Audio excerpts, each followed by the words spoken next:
And we have next up the Derry Senior Football Championship final. And this was, we talked earlier about shaking up the championship. This is normal service continued now at this stage for Watty Grahams Glen. They are in a glory period. Under Malachy O'Rourke, it's their third Derry Senior Football Championship in a row. A 6-point victory for Glen. A dominant second half performance from them got the job done. Cathal Mulholland hit the only goal of the game in a game that really was played on Glen's terms, in my opinion. O'Donovan Rossa never really got going to the point where I thought they looked like they could beat Glen. But what did you make of the game? Yeah, look, I think you summed up pretty well. I think that, look, by all accounts, it was a pretty slow start for the Glen. They didn't come out of the blocks absolutely flying into it as well. They kind of felt their way into the game. And yeah, look, they're just a real smoothly ran machine. And I think just up in Ulster and up in these in the county games, they just know how to win. They have this thing about them now that they just know how to win, and that, like, as the Slot Neil game probably was the Ulster was the Derry final for them. And yeah, like, once they knew that they could get over Slot Neil, I think they know that they are the team in the county, and that coming into this game, like, we were pretty confident. I think we kind of said about the 5 or 6 point mark here as well, that we expect them to get over the line. But like, yeah, no, I think look, the Glen, they're just so kind of well run at this stage. They know exactly what they're doing. Everybody knows where they have to be. Everyone knows what they have to do. And yeah, even with the slow start kind of at the weekend, that they just kind of guided their way into the game. They kicked the scores when they're available. And yeah, like, they took care of business pretty well. And yeah, like, you look at them as well, they do seem in great shape. They've really put themselves down as like a strong contenders for not just Ulster, but later on the All Ireland series as well. Yeah, I agree. Do you think that they have the Kilcoo element about them this year? Remember how Kilcoo lost to Currafin and then came back with bad intentions the year after. Do you think Glen are coming with that energy? Because the last 2 champions have been beaten in the final the year before. Kilcoo lost to Currafin, then came back and won it, and beat Kilmacud Crokes, who then came back and won it. Can Glen continue that trend?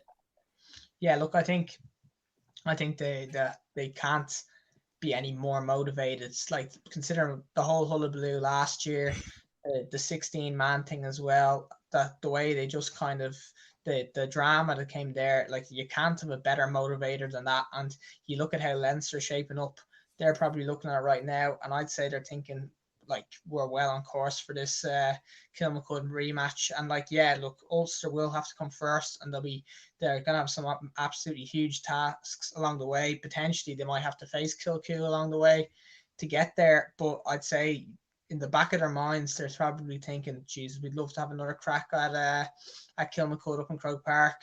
They're probably looking at Kilmacud a little bit, that Kilmacud have lost a few fellas as well, whereas the Glen seem to be pretty much the same entity as what they were last year, maybe even playing a little bit better this year. So they probably definitely have that in the back of their mind. But look, there's a long way to go between now and then. And yeah, Ulster is a bit of a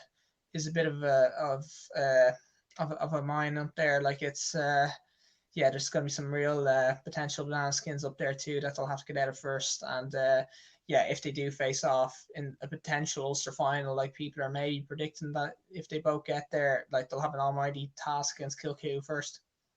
No, big time. And you're thinking, like, there's the likes of Croston Glen Rangers, Scottstown, Trillick, Nave Cunnell, that are all in there. Yeah. Like, there's some big clubs that they need to get by. Kilcoo and Glen, they're the obvious two, because like they've been in the final the last 2 years, with Kilcoo obviously winning it. But it is going to be difficult to actually accurately say that team is going to win it. And for Glen, look, they are better, I think, this year than they were last year, because you look at it, you're right about their performance. It was just smooth. It was just like they know what they're doing at this point. They're like, yeah, here we go. We're going to do this and we're going to win. The game was played on their terms from the start. And that's kind of one thing that Kilmacud also developed. This kind of hit you in the first half, and now you're playing the game on their terms for the rest of the game. And Glen have really mastered that, particularly in the Derry Championship, that they get 4 or 5 points ahead, and then for the rest of the game, you're playing the game on their terms. And that's why the first 20, 30 minutes, I said it in last year's club final between Crokes and Glen, was the most important spell of the game. because Crokes inched that bit ahead, and then they were constantly in front for the rest of the game. But it is going to be very interesting to see if they can go further this time. Look, Kieran McFall's back in the team. He wasn't there last year. And they are that 1 year wiser, 1 year stronger. They've been to Croke Park now. It's not new territory for them. They know what they're doing when they get to that stage. And they have the hunger of being hurt last year. So I definitely will keep an eye out for them.